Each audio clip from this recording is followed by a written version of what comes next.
draw out 3 important lessons. Number 1, repeat after me. Affliction produces comfort. Affliction produces comfort. How? Number 2, comfort produces patience. Comfort produces patience. Number 3, and my final point when I come to it. Hope is firmly grounded in God. Say it. Hope is firmly grounded in God.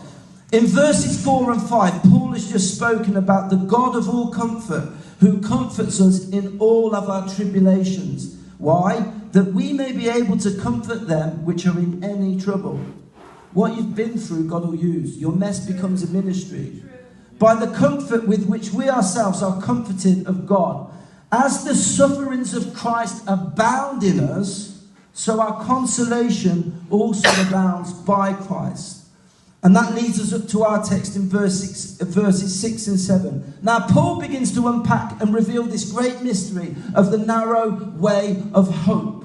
He begins in verse 6 by saying this: if we are afflicted, it is for your comfort and salvation. Paul's personal integrity and his identity have been put into question by some deceiving men who were trying to steal his position. Everything that Paul had laboured for so hard, for so long for, was now under threat. So he begins to write and to communicate his grief and his affliction to his people, the ones he loved the most, the church.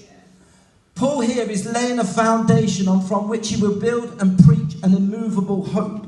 However, he's not building it on the sand of ease and blessing and prosperity. He's raw and honest with his people, and he says, look guys, I'm really going through it here, and I'm going through it so I can get you to it. I'm not going to play it down and make it comfortable. At some point in this walk with Christ, you are going to experience affliction. For his name, or because of the sin that's present in this world and in the believer, according to Romans 7, indwelling sin. He said you're going to experience affliction. Sorry. No one, however, better understands this affliction than you do. Because each day, each week or each season, you live with the tears, the pain and the agony. And Paul says, hang on in there, guys. When God has brought you to the other side, you're going to have a remarkable God-given compassion and empathy that only you can then pass on to others who are struggling with exactly what you've come from.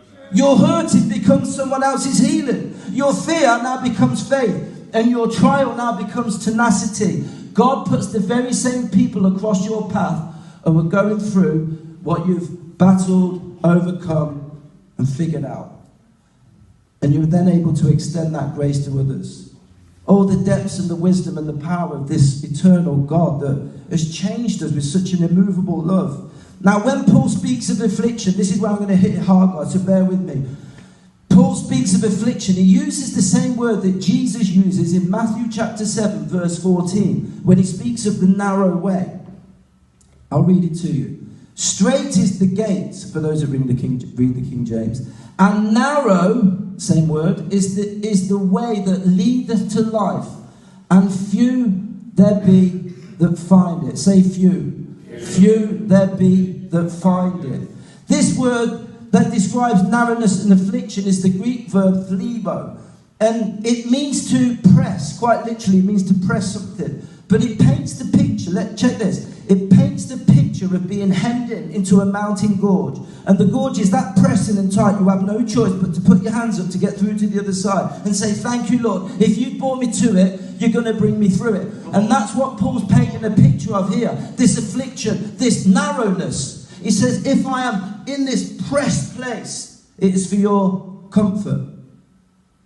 It's so pressing that you have no choice. And sometimes, God will press you into a corner. He'll allow circumstances and he'll allow situations that will bring you to the place where you say, I have no option but to turn to him. I have no option but to turn to him. Paul fulfills these words of Jesus in this text that we're looking at tonight. The way is narrow for Christians, and we are no different. If you are pressed in and feeling crushed, hang in there and press into God in prayer.